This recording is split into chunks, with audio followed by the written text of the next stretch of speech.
In Bartlesville, Oklahoma, there's a place called Gap Road. While one side of Gap Road is known for its gravity hill illusion, where cars appear to move uphill on their own, the other side is far more sinister. This area is home to a tree used for lynching African Americans during the Tulsa race riots, and later became a site for satanic rituals due to its evil aura. Locals warn against lingering near the hanging tree, as there are reports of a disfigured humanoid creature that chases away intruders. In the late 1970s, my high school friends and I decided to scare our girlfriends in the woods near a dried-up creek and an old wooden bridge. Around 1 a.m., while crossing the bridge, one of my friends saw something jump from below. We dismissed it, thinking it impossible given the bridge's height of 40 feet.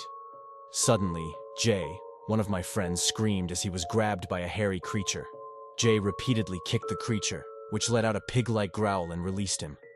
We all fled to our truck, but as we turned on the lights, we saw a pair of burning red eyes and a devilish face pressed against the back window.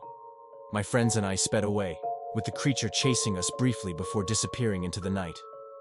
We reported the encounter to the police, who admitted that farmers often reported strange howls in the area but advised us never to return. 2 months later, my friend Shane and I decided to investigate during the day.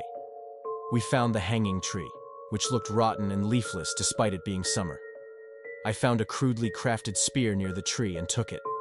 On our drive back, I noticed a hairy figure with red eyes running alongside our car. Terrified, we sped up until the creature couldn't keep pace.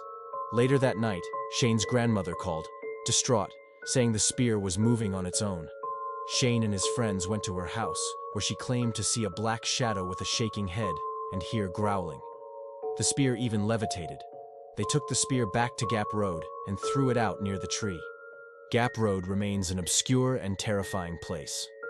If you live in Oklahoma and feel curious about visiting, I strongly advise against it unless you want to risk encountering the horrors that lurk there. I'm terrified to go near that area again.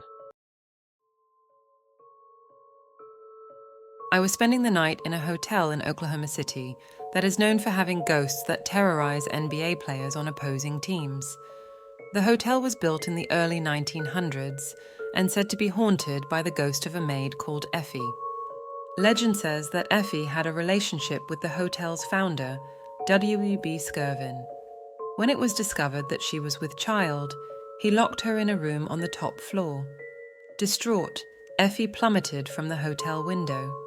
Guests have reported unexplained noises, objects moving unexpectedly, and even being touched by something or someone unseen. As for me and my experience, I had a lovely evening, including dinner at the hotel restaurant and an after-dinner drink in the piano bar. We went back to the room, settled in, and fell fast asleep with no problems. At some point in the night, I had a dream that someone was in the room, moving around. It was just this dark shadow, slowly going across the room. In my dream, I just watched it move. Then I woke up. When I awoke, the room was dark, but there was also a dark figure of a person literally standing beside the bed, right next to me.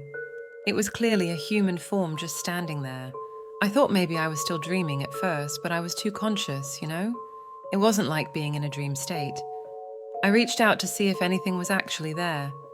I grabbed onto what looked like this thing's left arm and pulled on it. This thing fell onto the bed, right across my upper legs.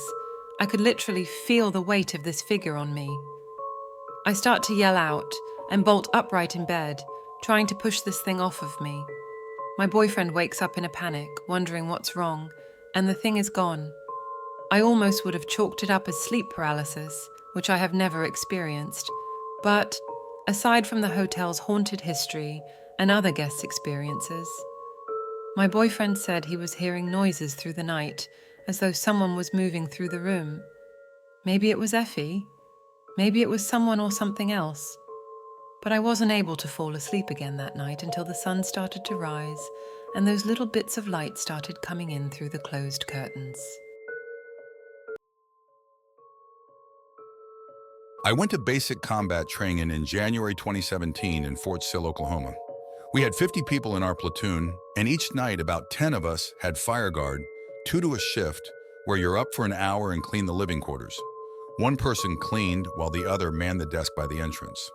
The second week or so, I was cleaning the latrine, restroom in Army lingo, by myself while my partner was in the other room. I would always get these weird feelings as if someone was watching me. I was walking towards the little closet in the latrine that held the brooms and mops, and as I approached, the light in the closet turned on. It was activated by a switch, not motion sensor. It freaked me out, and I stood there for a second frozen, so I ran in there, put the mop away, and ran out the latrine. The next few times I cleaned the latrine by myself, I still got strange feelings, but the task had to be done. Around week 4, where everyone starts to really know each other, and you know all 50 of these people's names by heart, word got around that other people experienced things too. One guy said while he was roaming the halls at night, he saw a shadowy figure walk out of the latrine and towards him and then evaporated. Another person said he heard noises on the other side of the latrine while he was cleaning it. One guy said he heard voices. The worst story I heard was this guy named Hunt. He slept right next to the latrine door. He said he woke up to see a dark figure hovering above his bed, and he screamed like a girl. He said it happened a few times after that, and he was losing his mind. He once needed to use the latrine after hours and was too afraid to go in to turn the lights on. The scariest moment was during the daytime when me and my buddy were taking a latrine break. We both ran inside the latrine, and right as we flipped the light switch on, I saw a 6-foot-tall black figure standing there, and it evaporated as the light came on. He saw it too, and it was the scariest moment I had.